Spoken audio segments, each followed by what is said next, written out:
मैंने जो कहा उसमें किसी को इन्फीरियर नहीं कहा, सिर्फ भिन्न भिन्न कहा, हीन नहीं कहा, अलग अलग कहा।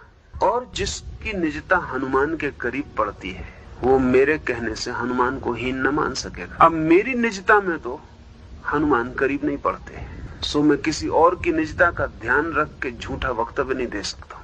मुझसे आपने पूछा है, मैंने ही उत्तर दिया है।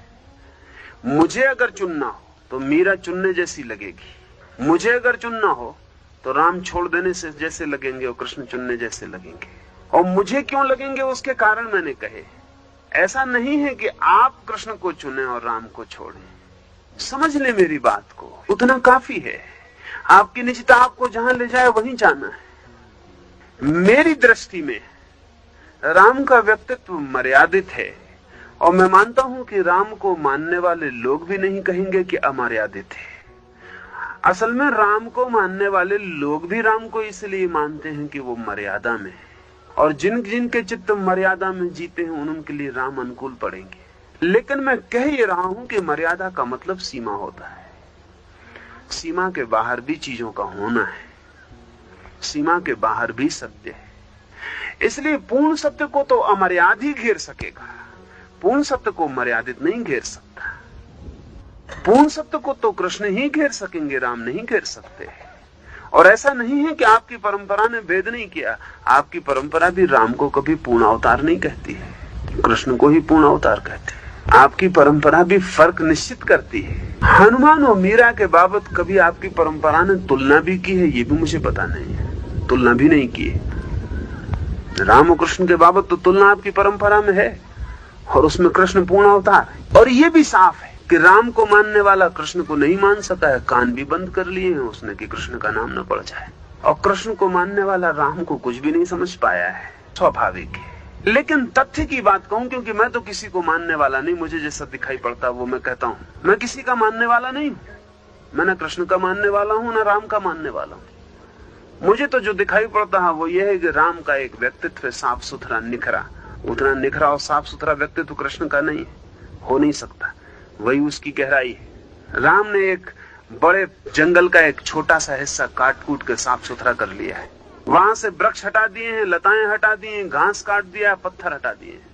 वो जगह बड़ी साफ सुथरी, बैठने योग्य हो गई है। लेकिन वो विराट जंगल भी है जो उस जगह को चारों तरफ से घेरे हुए है। अस्तित्व उसका भी है। D.H. लॉरेंस निरंतर कहा करता था कि कब हम आदमी को जंगल की तरह देखेंगे।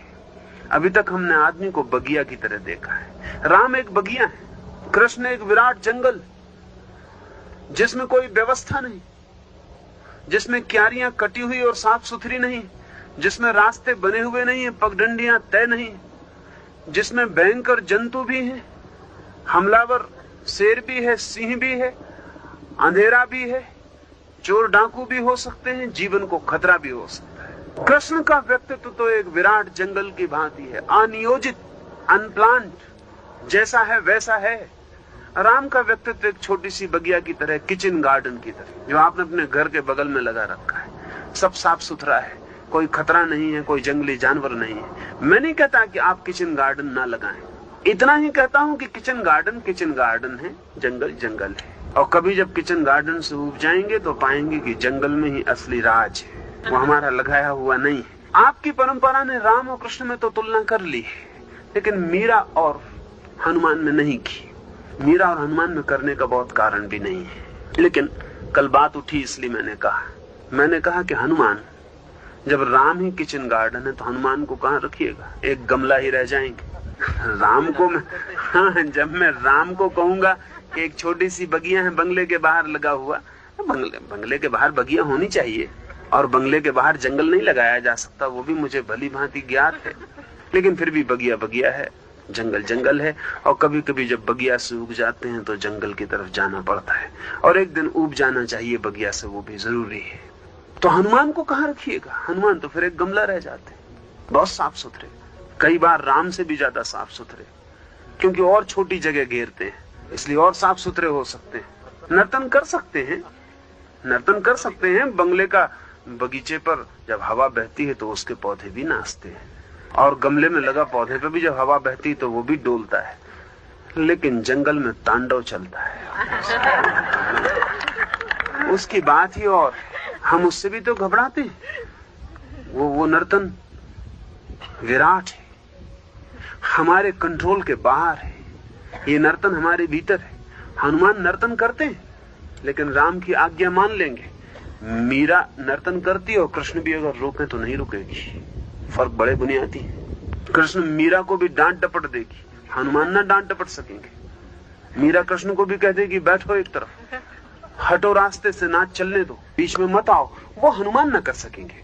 हनुमान एक आज्ञाकारी व्यक्तित्व है, एक डिसिप्लिन्ड आदमी है। दुनिया में डिसिप्लिन की जरूरत है, बिल्कुल है, अनुशासन की जरूरत है। लेकिन जीवन में जो भी विराट है, जो भी गहन गंभीर है, तो वो सब अनुशासन मुक्त है। वो जीवन में जो भी सुंदर है, सत्य है, शिव है, वो बिना किसी अनुशासन के अचानक फूट पड़ता है। तो मुझे तो जैसा दिखाई पड़ा वो मैंने कहा है। ऐसे हनुमान है, ऐसी मीरा है। मेरे देखे में चुनाव मेरा मीरा का है, आपसे नहीं कहता। और भिन्नता कहता हूं। हीनता और श्रेष्ठता क्या है, वो हर एक व्यक्ति अपनी तय करेगा, अपने से ही तय होगी। वो किसी को हनुमान श्रेष्ठ दिखाई पड़ सकते हैं, उससे वो सिर्फ इतनी ही खबर देगा कि उसकी श्रेष्ठता का मापदंड क्या है। और जब मैं कहता हूं कि मीरा कहीं श्रेष्ठ दिखाई पड़ती, तो उसका कुल मतलब इतना है कि मेरी श्रेष्ठता का अर्थ क्या है। इसमें हनुमान और मीरा गौण है, खूंटियों की तरह हैं। मैं अपने को उन पर टांगता हूं। आचार्य श्री जॉर्ज बर्नार्ड शॉ ने अपनी प्रियतमा को एक पत्र में लिखा कि 3 पृष्ठ में पत्र नहीं लिख पाता, इसलिए 10 पृष्ठ में लिखता हूँ। तो ये सवाल लंबा है, मगर संक्षिप्त में उत्तर चाहिए। श्री कृष्ण की गोभक्ति को आप किस दृष्टि से देखते हैं? उत्क्रांति की प्रक्रिया में डार्विन के वानर को मनुष्य देह का पुरोगामी मानने को राजी हो और आत्मा के विकास में गौ माता की योनि को पुरोगामी बताते हो, तो स्पष्ट नहीं होता कि समस्त मृग जाति में गाय ही आत्मा के साथ क्या ताल्लुक रखती है। कृष्ण तो अभी 5-5.5 साल हजार पुरानी व्यक्ति है और गो भक्ति का उल्लेख कृष्ण पूर्व की प्री कृष्ण की बात है। ऋग्वेद संहिता के विष्णु सूक्त में त्रिणी पदा विचक्र में विष्णु गोपा अदाप्य हो, इस मंत्र में विष्णु को भी किससे भी न बच जाए ऐसा गोप कहा गया है। गो बांसुर के साथ खड़े कृष्ण की नील वपु प्रतिमा जो दक्षिण भारत की है, पारिस के गिनेट म्यूजियम में भी है। और एनकाउंटर मैगजीन में मार्गरेट योर सेंटर ने द लीजेंड ऑफ कृष्णा नामक लेख लिखा। उसमें उसने लिखा कि what India has added to the vast cosmic pastoral of love which has haunted the human imagination from earliest times is her profound sense of the one in many, the pulsation of a joy which pervades plants, animals, God and man. Both blood and sap respond to the call of the holy protist, to him the postures of love, जैसे कि आप कहते हैं, but figures of death. Bhagavat में गाय के पांव कटते ही दुर्दशा के आरंभ के संकेत मिलते हैं। इतिहास में मुसलमान बादशाह भी कभी कभी गोवध बंदी फरमाता है। 1957 की क्रांति में भी हिंदू पुलिस की बंदूक में लगते टोटे में गाय की चर्बी ने विस्फोट का मामला पैदा किया था। ये सब आविष्कार और अभिव्यक्ति के पीछे भारत की घनिष्ठ कृषि संस्कृति के बीज ही पड़े हैं क्या? और आप गोवध के पक्ष में हो या विरोध में? रामावतार में गो मांस आरोगा जाता था, कृष्णावतार में क्या था? चार्ल्स डार्विन ने जब सबसे पहले ये बात कही कि आदमी के शरीर को देखकर ऐसा मालूम पड़ता है कि वो बंदरों की ही किसी जाति की श्रृंखला की आगे की कड़ी है, तो स्वीकार करना बहुत मुश्किल हुआ था। क्योंकि जो आदमी परमात्मा को अपना पिता मानता रहा हो, वो आदमी अचानक बंदर को अपना पिता मानने को राजी हो जाए, ये कठिन था।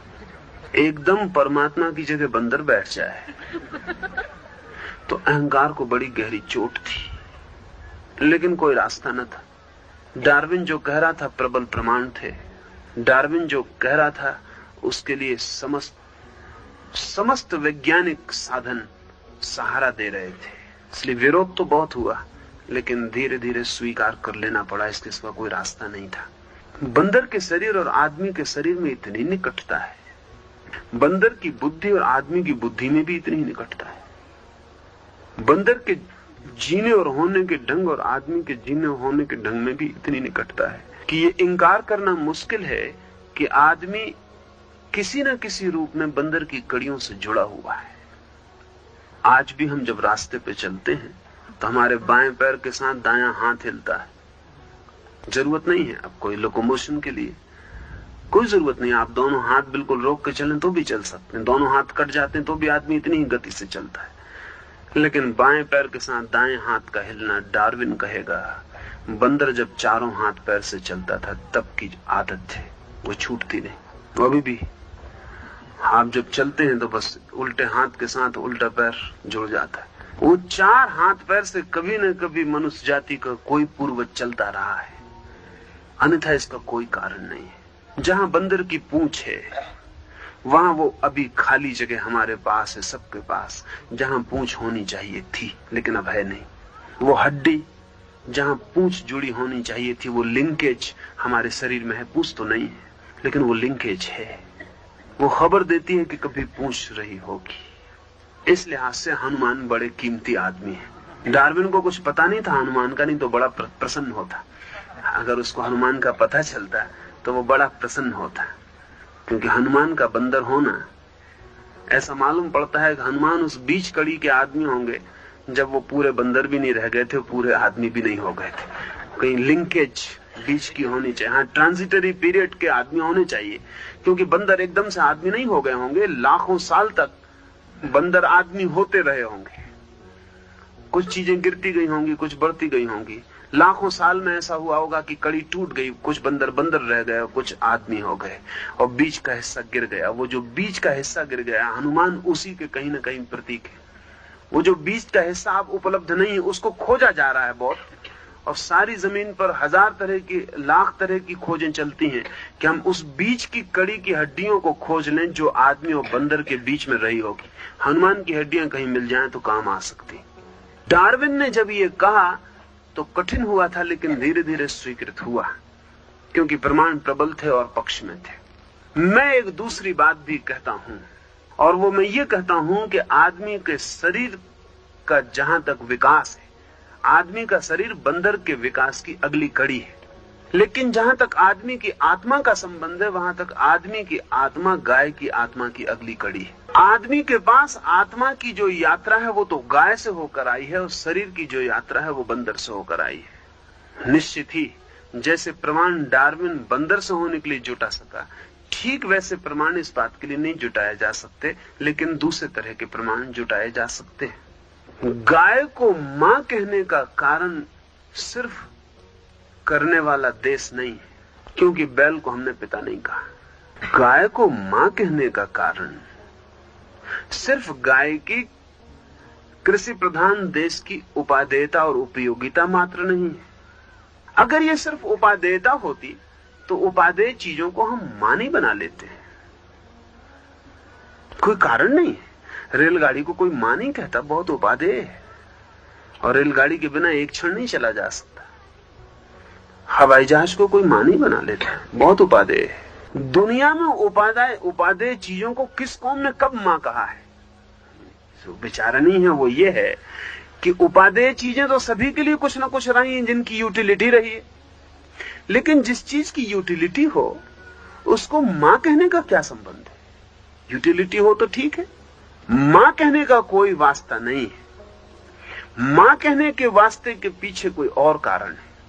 वो कारण मेरे अपने अनुभव में, जैसे बंदर पिता है डार्विन के हिसाब से, वैसे गाय मां है। ये किन आधारों पर मैं कहता हूं?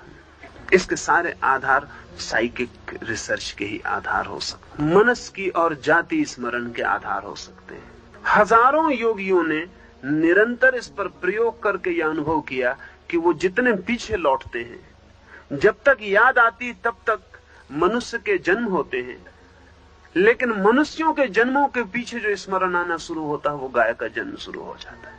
अगर आप अपने पिछले जन्मों की स्मृति में उतरेंगे तो बहुत से जन्म तो मनुष्य के होंगे, सबके, कुछ के कम कुछ के ज्यादा, लेकिन जिस जगह से मनुष्य का जन्म समाप्त होगा उसके पहले गाय का जन्म शुरू हो जाए। ये जाति स्मरण के परिणामों का फल है।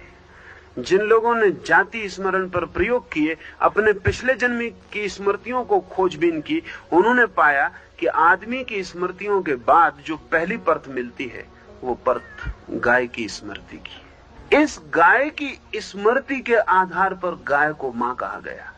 ऐसे भी अगर हम सारे पशु जगत में खोजने जाएं तो गाय के पास जैसी आत्मा दिखाई पड़ती है वैसे किसी दूसरे पशु के पास दिखाई नहीं पड़ती।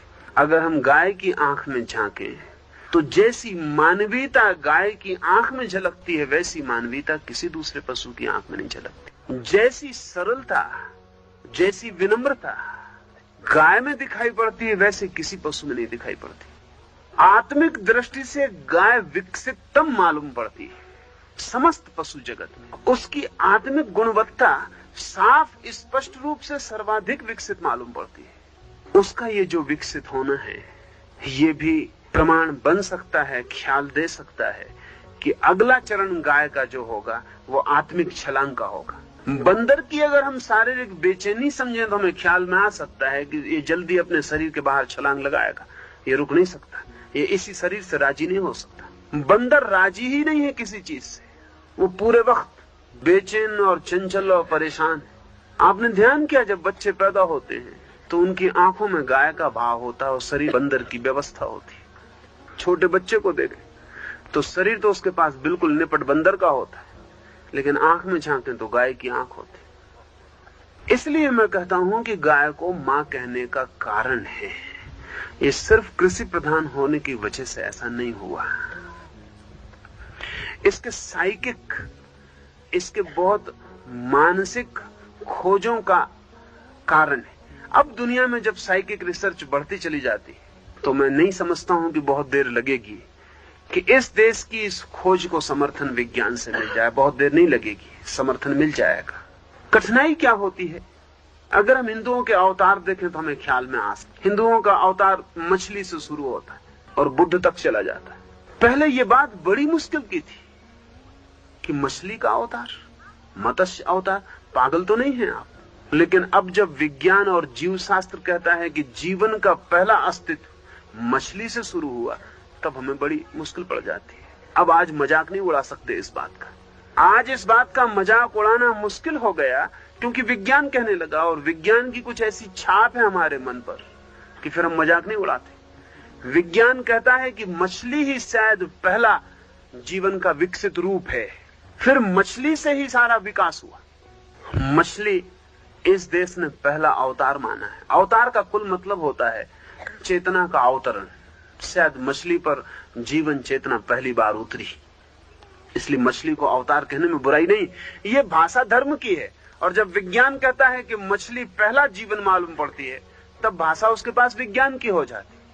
हमारे पास एक अवतार और भी अद्भुत है, नरसिंह अवतार, जो आधा पशु और आधा मनुष्य का अवतार है। जब डार्विन कहता है कि बीच में कड़ियां रही होंगी जो आधी पशुता की और आधी मनुष्यता की रही होंगी तब हमें कठिनाई नहीं होती, लेकिन नरसिंह अवतार को पकड़ने में कठिनाई होती। वो भाषा धर्म की है लेकिन उसके भी पीछे गहन अंतर्दृष्टियां समाविष्ट है। गाय मां है उसी अर्थों में जिस अर्थों में बंदर पिता है। और डार्विन ने फिक्र की शरीर की क्योंकि पश्चिम शरीर की चिंता में संलग्न है। इस देश ने फिक्र की आत्मा की क्योंकि ये देश आत्मा की चिंता में संलग्न है। इस देश को इसकी बहुत फिक्र नहीं रही कि शरीर कहां से आता है, कहीं से भी आता हो, लेकिन आत्मा कहां से आती है ये हम जरूर जानना चाहते रहे। इसलिए हमारी एम्फेसिस शरीर के विकास पर न होकर आत्मा के विकास पर गई। ये दूसरी बात पूछी है कि गौ वध के संबंध में मेरा क्या ख्याल है। मैं किसी वध के पक्ष में नहीं हूं, तो गौवध के पक्ष में होने की तो बात ही नहीं उठती। लेकिन मैं पक्ष में हूं या नहीं इससे वध रुकेगा नहीं। परिस्थितियां गौवध कराती ही रहेंगी। मैं मांसाहार के पक्ष में नहीं हूं, लेकिन मांसाहार के पक्ष में हूं या नहीं इससे फर्क नहीं पड़ता। परिस्थितियां ऐसी हैं कि मांसाहार जारी रहेगा। जारी इसलिए रहेगा कि आज भी हम इस स्थिति में नहीं हो पाए कि शाकाहारी भोजन सारे जगत को दे सके। सारा जगत तो बहुत दूर है। अगर एक मुल्क भी पूरा शाकाहारी होने का निर्णय कर ले तो मर जाएगा। शाकाहारी होने के लिए जो सारी व्यवस्था हमें जुटानी चाहिए वो हम जुटा नहीं पाए। इसलिए मांसाहार मजबूरी की तरह जारी रहेगा, नेसेसरी इविल। गौवध भी जारी रहेगा नेसेसरी इविल की तरह। और बड़े मजे की बात यह है कि जो लोग गौवध बंद हो इसके लिए आतुर हैं वो गौवध से जो मिलता है लोगों को, उसको देने के लिए उनकी कोई चेष्टा नहीं। गौवध किसी दिन बंद हो सकेगा, हो सकता है, और मैं मानता हूं कि वो गोवध भी बंद उनकी वजह से होगा जो गोवध बंद करने के बिल्कुल पक्ष में नहीं। ये गोवध बंद करने वाले लोगों की वजह से बंद नहीं होने वाला, क्योंकि बंद करने की वो कोई व्यवस्था नहीं जुटा पाते। बस सिर्फ नारेबाजी या कानून या नियम, इनसे कुछ होने वाला नहीं। आज भी जमीन पर सर्वाधिक गायें हमारे पास, और सबसे कमजोर और सबसे मरी हुई। जिनके पास बहुत कम गायें हैं और जो बहुत गोवध करते हैं, उनके पास बड़ी स्वस्थ, बड़ी जीवंत गायें। एक एक गाय भी 40 किलो दूध दे सकती। हमारी गाय आधा किलो भी दे तो भी बड़ी कृपा है। इन अस्थि पंजरों को हम जिंदा रखने की में लगे हैं। इनको जिंदा रखने की कोशिश इनडायरेक्ट ही हो सकती है। वो भोजन के अतिरिक्त साधन इकट्ठे करने जरूरी हैं। अभी तक भी शाकाहारी ठीक से मांसाहारी के योग्य भोजन का उत्तर नहीं दे पाए। उनकी बात सही है, उनका तर्क उचित है। ये बड़े मजे की बात है कि गाय भी गैर मांसाहारी है और बंदर भी गैर मांसाहारी है। शरीर भी आदमी का जहां से आया है वो गैर मांसाहारी प्राणी से आया है, और आत्मा भी जहां से आई है वो भी गैर मांसाहारी प्राणी से आई है। छोटी मोटी चींटियां वगैरह को बंदर कभी खा जाए बात अलग, ऐसे मांसाहारी नहीं है। गाय तो मांसाहारी है ही नहीं, मजबूरी में मांस खा जाए बात अलग, खिला दे कोई बात अलग। ये दोनों यात्रा पथ गैर मांसाहारी है, और आदमी मांसाहारी क्यों हो गया? आदमी के शरीर की पूरी व्यवस्था गैर मांसाहारी, उसके पेट की अस्थियों का ढांचा गैर मांसाहारी का है, उसके चित्त के सोचने का ढंग गैर मांसाहारी का। लेकिन आदमी मांसाहारी क्यों है? मांसाहारी आदमी की मजबूरी है मांसाहारी होना। अभी तक शाकाहार का हम पूरा भोजन नहीं जुटा पाए।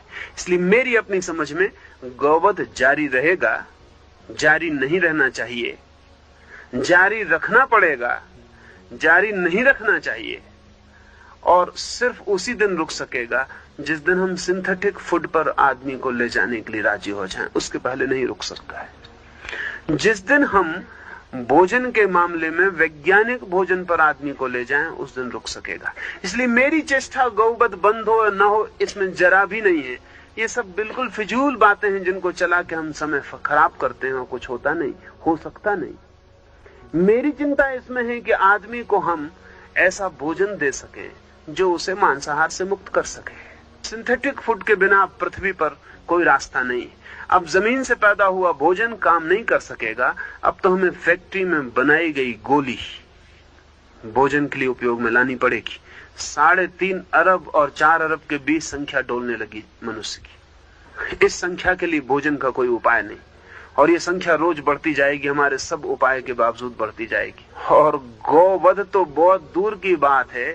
हो सकता है 30-40 साल के भीतर हमें आंदोलन शुरू करना पड़े कि नरवध किया जाए, आदमी को खाया जाए।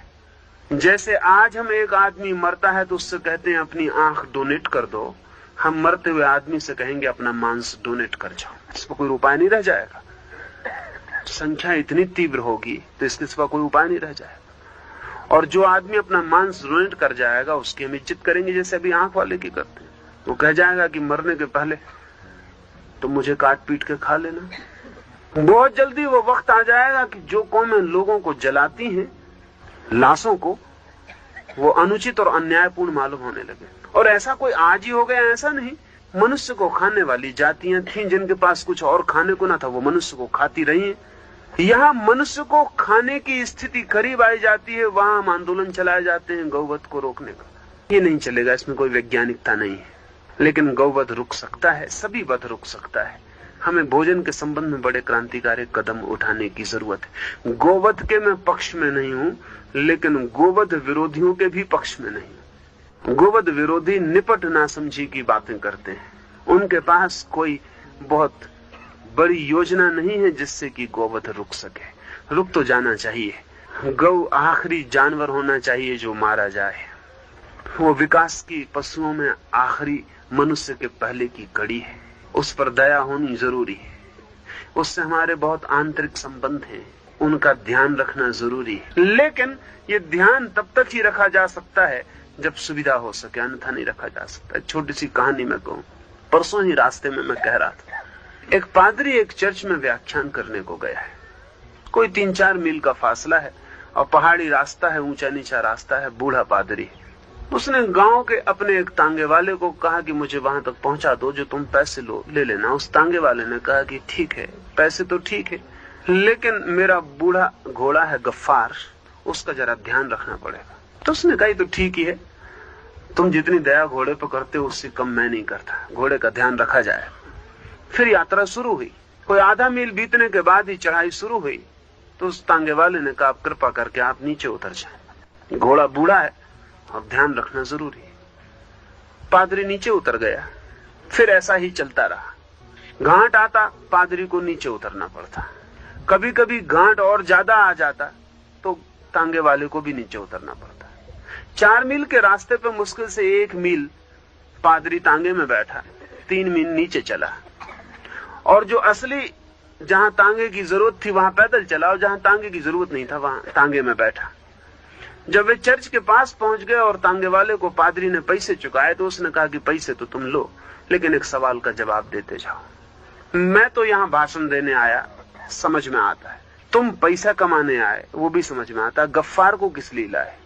हम दोनों आते तो भी आसान पड़ता, इस बेचारे गफ्फार को किस लिए लाए? जीवन आवश्यकताओं में जिया जाता है, सिद्धांतों में नहीं। आदमी मरने के करीब है, गाय नहीं बचाई जा सकती। गाय बचाई जा सकती है आदमी इतने एफ्लुएंस में हो जाए कि गाय को बचाना अफोर्ड कर सके। फिर गाय भी बचाई जा सकती है, फिर और जानवर भी बचाए जा सकते हैं, क्योंकि गाय अगर एक कड़ी पीछे है तो दूसरे जानवर थोड़ी और कड़ी पीछे है। मछली भी माँ तो है, जरा रिश्ता दूर का है, और तो कुछ बात नहीं। अगर गाय माँ है तो मछली माँ क्यों नहीं? जरा रिश्ता दूर का है, बस इतना ही फर्क है। लेकिन जैसे जैसे आदमी समृद्ध होता चला जाए, सुविधा जुटाता जाए, वो गाय को ही क्यों बचाएगा, वो मछली को भी बचाएगा। बचाने की दृष्टि तो साफ होनी चाहिए, लेकिन बचाने का आग्रह सुविधाएं न हो तो मूढ़तापूर्ण हो जाता है। अब ध्यान के लिए बैठे, फिर कल पूछे, फिर देर हो जाएगी।